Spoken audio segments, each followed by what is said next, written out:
не знаю, как вот вам кажется, как оценят то, что я сейчас скажу телезрители, но все-таки у меня такое чувство, что в русском народе нет какой-то ненависти к Германии, к немцам.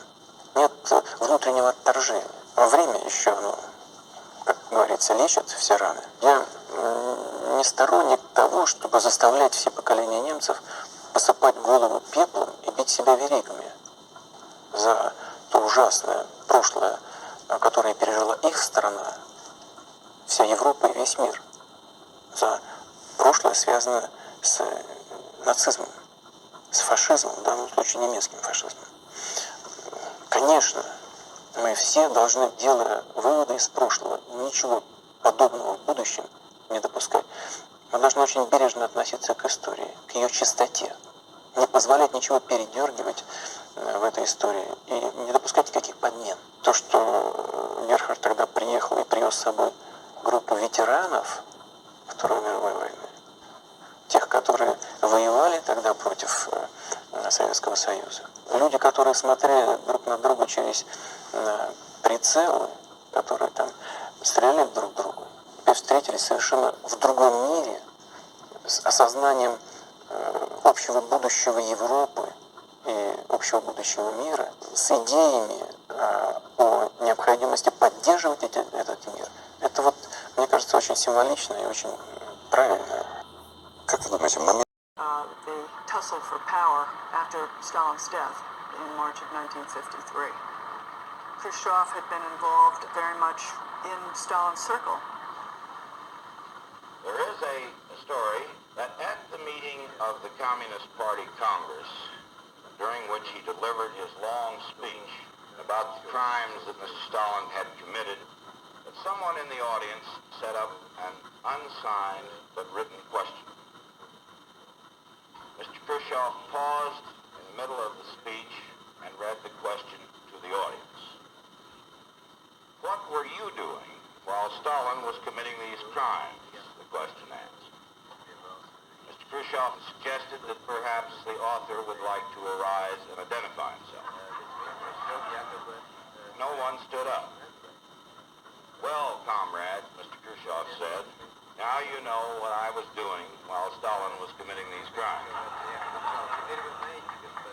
My father told it will not promote communism in your country, but if our system will present better life to the people, your own Americans will elect communist as the president and you will join us. Mayor Paulson, the mayor of Los Angeles, said that I will not recommend you to go to the Disneyland because it will be unsafe. And my father was very angry. When I came here to the city, I was given a plan, a program of what I was to be shown and whom I was to meet here. But just now, I was told that I couldn't go to Disneyland. I asked, why not? And just listen to what I was told, to what reason I was told. Американские власти, we, which means the American authority, cannot guarantee your security if you go there. What is it? Do you have rocket launching pads there? I don't know. What is it? Is there an epidemic of cholera there or something? Or have gangsters taken hold of the place that can destroy me? And I say, I would very much like to go and see Disneyland. For me, such a situation is inconceivable. I cannot find words to explain this to my people. I thought I could come here and not have to sit in the sweltering heat in a closed car under your hot sun. I thought I could come here as a free man, as a guest of the free American people. This fact can evoke nothing but profound disappointment on my part. We do not agree with your widely quoted phrase, "We shall bury you." You shall not bury us. We're happy with our way of life. We recognize its shortcomings and are always trying to improve it. But if challenged, we shall fight to the death to preserve it. Well, Khrushchev was easily provoked, and at one point before his trip to "will bury you," he always insisted that he was referring to his oft-proclaimed determination to prevail in peaceful coexistence. That was his favorite term. We coexist peacefully, we compete, and we win. And when he came to the United States, at virtually every public occasion at which he spoke, people dredged up this quote and hit him over the head with it. And he got madder and madder. I can put this text in my pocket now.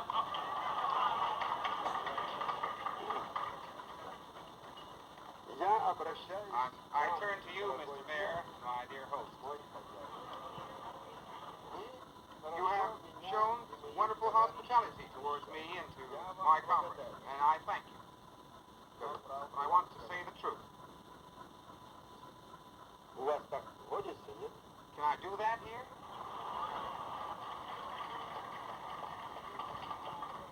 In your speech, you said that we wanted to bury you.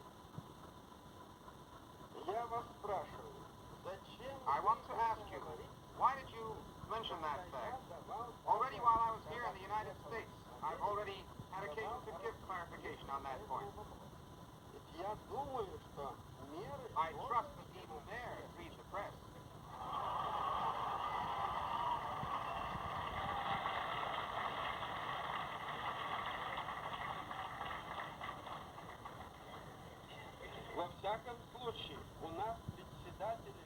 At least in our country, the chairman of the city councils read the press.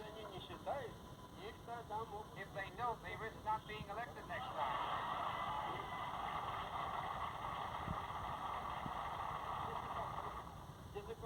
I'm talking seriously because I've come here with serious intentions. And you try to reduce the matter to a joke.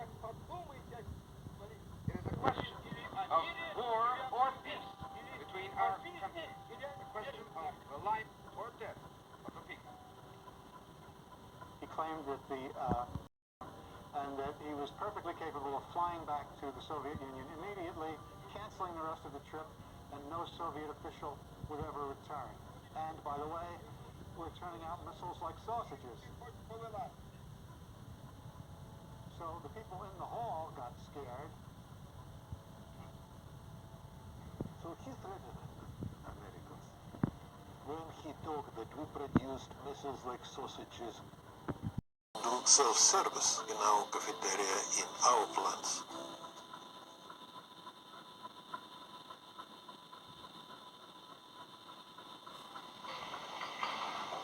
What do you folks think about Nikita Khrushchev's coming to Des Moines? Are you in favor of it? Well, I think it's a wonderful thing for him to see ordinary people live and how we live in America. If you did see him, would you wave? Oh, yeah, I'd wave at him.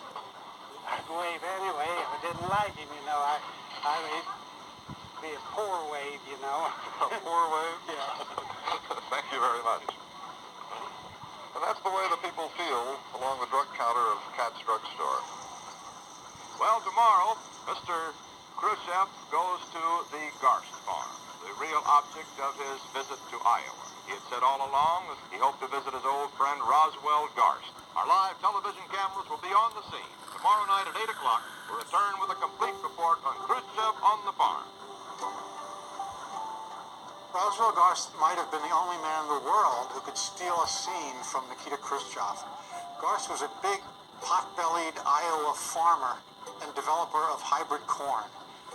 Garst had gone to the Soviet Union and given lectures about corn. Garst and Khrushchev were both corn freaks. They both believed that they could feed the world with corn. And Khrushchev ended up buying some huge amount of Garst's hybrid seed corn. When Eisenhower invited him here, the first thing Khrushchev said is, "I want to go to Garst's farm." And Garst was eager to have him.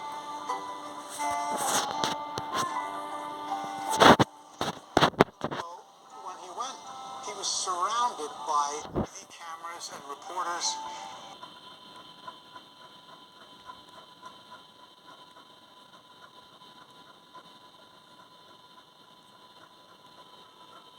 thought it obvious. We also have computers, maybe even better than. And Garst was eager to have him.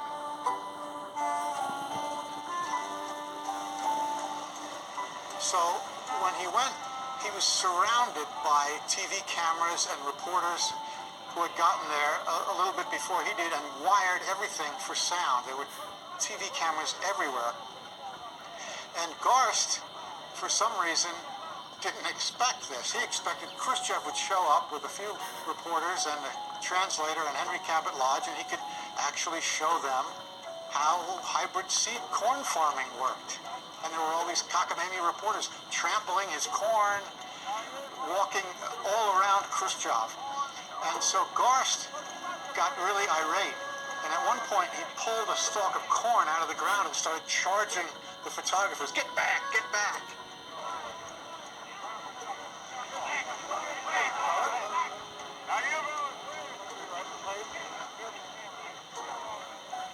My father was very interested. He liked to visit innovators. It made no difference. It was innovators in the computers, innovators in the missile industry, especially in agriculture. So he thought, I want to see how this is working with his field. And he was very impressed. He was not only impressed by the Garst seeds, he knew them, but he was impressed with the technology. His colleagues from the leadership, they told that you're meeting with all these capitalists, but you don't want to meet with the leaders of the Communist Party of the West. And my father answered, because these businessmen will tell me something new. He looks in America like our adversary, but at the same time he understood and he said that America is a very successful country and much more successful than Russia, and we have to learn from Americans.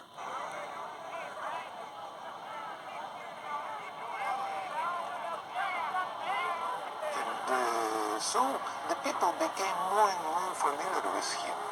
They're very friendly crowd, and they want to touch Khrushchev. And he was agree with this. He told me, "Don't touch me, please, touch me." You cannot show him as a devil if he was smiling person, just shaking hands like any others.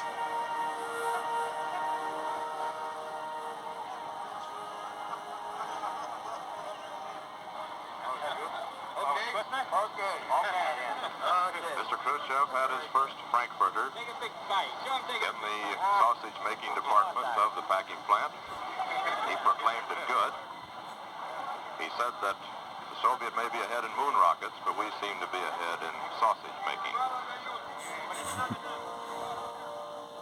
So here he was smiling and told, you want to use me to promote your products? It's a good product. I'd be happy to promote it. I don't think he turned anybody in America into a communist, but he certainly won people over to the idea that this guy is not some kind of monster. He certainly won people over, if not to the idea that communism is better, at least to the idea that this guy is a recognizable human type. He's one of us.